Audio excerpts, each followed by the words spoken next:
Hey, Coach, how you doing? I'm good, Matt. How are you, buddy? I ask you about punt return. I know with DJ status kind of up in the air right now, you guys moved Connor Delt back there. He was the next guy in line. Is he the for sure guy going forward if DJ's out, or are there other guys in the mix? What do you like about Connor that makes you trust him back there? Well, he's obviously young and has a great growth opportunity this past week, and get some live action in doing that, which is a tough skill set to do. Catching punts is very challenging without question. So he is our lead guy if DJ can't go. But also Noah Pierre is also taking reps this week as well. Brian Fitzgerald's another guy that's caught punts quite a bit for us as far as in practice the last several years. And so even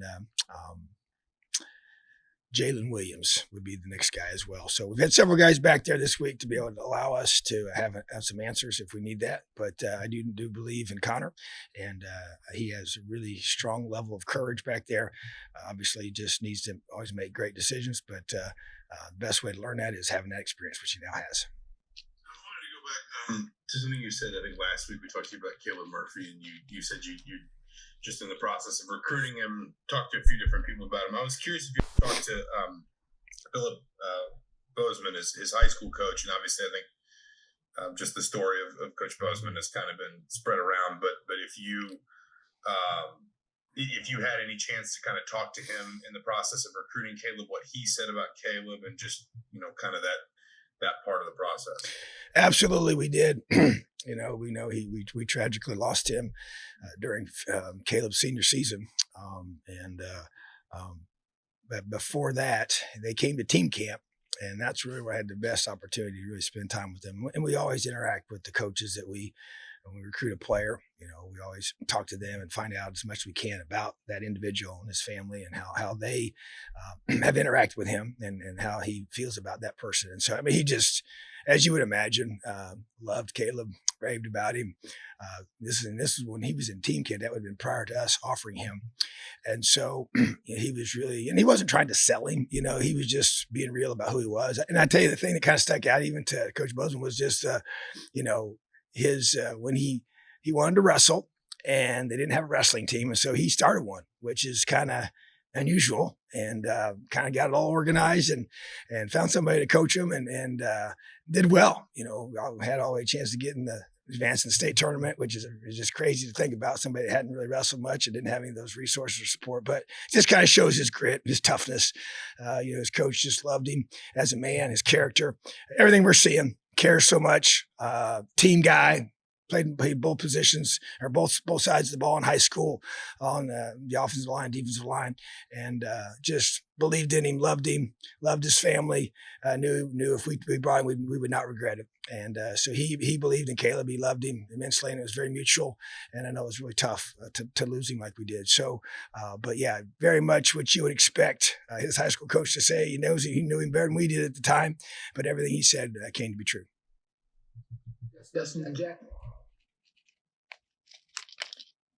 Hey, Tom, you mentioned on Saturday the idea that maybe you guys have to practice different or change the way you practice.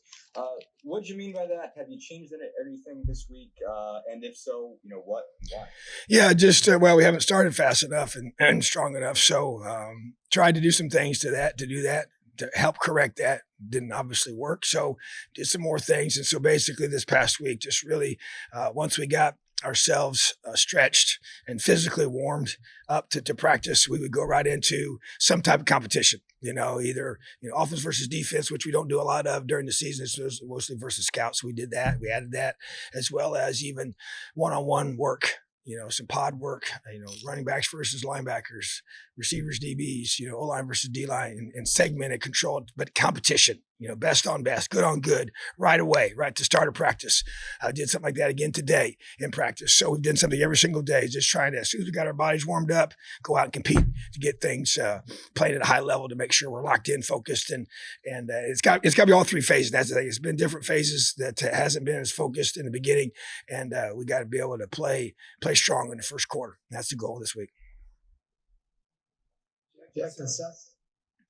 Hey, Tom, on Monday you mentioned Nebraska having a pretty talented running back, and I know through the first 3 weeks you were pretty critical of your team's run fits and run defense. I guess, how do you evaluate kind of the adjustments you've made in that area of the game heading into this matchup? Well, we've made some improvements without question and needed to, and definitely going to have it on full display Saturday night. Yes, very talented running back that we're going to be playing against, and very impressed with him. Just his skill set and his vision and his toughness, his burst, his strength and power and speed. So he's got all those qualities you're looking for in a great back. So just like anything else, when you play, you got to be very sound in your fits.